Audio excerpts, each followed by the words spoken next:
Are you tired of your Google searches turning into AI? That's maybe not even right.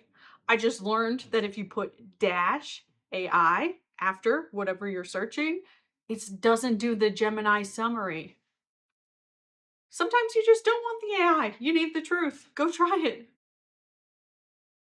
Dr. Mandy Myskins here from Real Good AI, and this week on our interview series, we're going to be interviewing Dr. Brant Belson.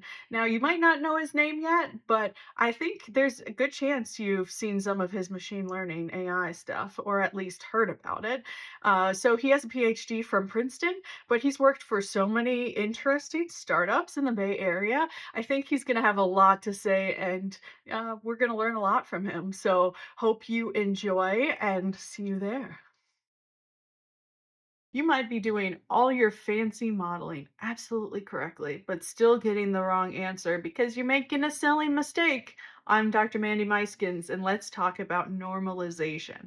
Now, what do I mean by normalization? When you get data, it's going to be in different units. There are some models where that changing doesn't mean a thing. Like you could throw it in whatever normalization, like linear regression, like it's going to do that sort of normalization for you just in how it works. But there are certain models, certain cool models like Gaussian process models, jarring coming. It's really important that the interpretation of changing one in whatever units you have it in means changing some percent. So like in Gaussian process models, everything is based on how far away things are. If the units are different, they mean completely different things. So what do? There's like a bajillion different ways you can normalize your data. I did this one project where I was looking at pictures of stars and galaxies, and the background noise of the image made a huge impact. So you had to like zero out that baseline and then normalize. There are multi steps to this. You always need to think about how you're going to put the data in the same units before you start fitting your models.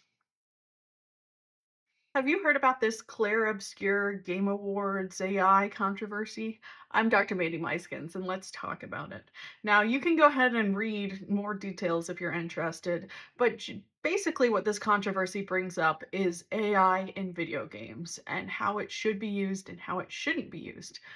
Quick recap, there was some AI generated content that was meant to be a placeholder that made it into the final product of this game, and after winning awards, the awards were then rescinded because the Game Awards had said that they did not want AI in the product at all. Now this company was saying everyone uses AI, they're just not talking about it.